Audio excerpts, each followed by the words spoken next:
Hello all who are watching. I'm holding in my hands a 3D printed rubber band gun that I was able to 3D model on Fusion 360. It was printed out of 1.75 diameter PLA white filament and came out pretty well. Could have used a little bit of sanding on the outside to get rid of some of this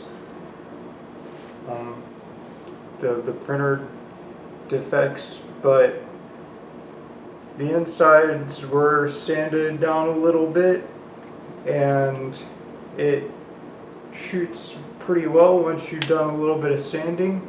Actually it shoots great. Holds up to 8 rubber bands, probably can hold more, but that's as far as I went with it so I wouldn't break the dowel rods. I was afraid of those maybe breaking. It got pretty tight whenever you're trying to cock it backwards, like I'm doing now. But it's a pretty fun gun to play with, and so I'm going to show you how it shoots coming up in 2 seconds.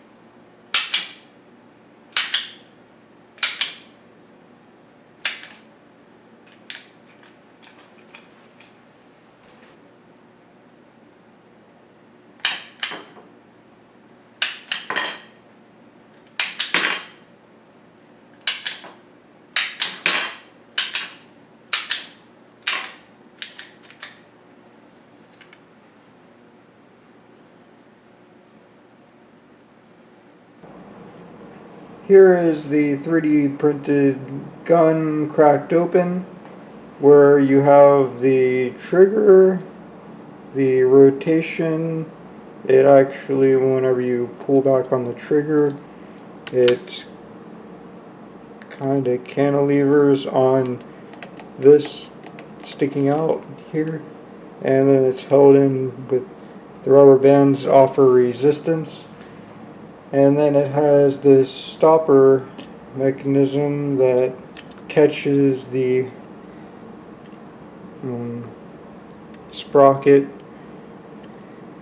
and keeps it from turning while you're loading the rubber bands. If I can kind of, I'm going to do that.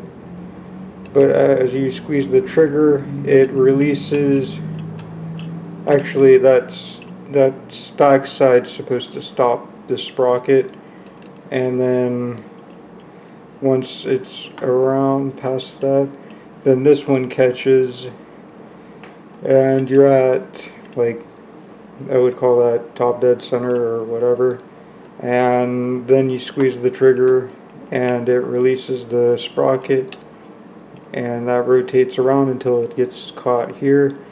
And then once you let go of that, then it repeats. So, pretty simple.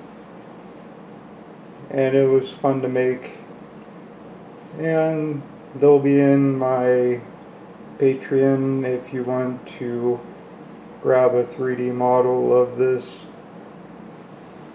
It actually has 2 halves. This is the bottom, that's the top. And they have these dowels in here which click together, so you don't really even have to glue it together, although you can if you want to. It may work a little bit better if you glue it, but in my newest model that I did, I actually took the liberty of extending this nub all the way out so that it's not recessed back into here, and you can put more rubber bands on it if you want to. So that will increase the amount of rubber bands that you can put on the sprocket and should do its trick. Instead of, notice how this is kind of recessed back and behind. Well, the newest model is extruded out further, and it has a lip cut into it, a sweep where I cut a groove so that the rubber bands will hold in there better. So check it out if you want to. Thanks for watching.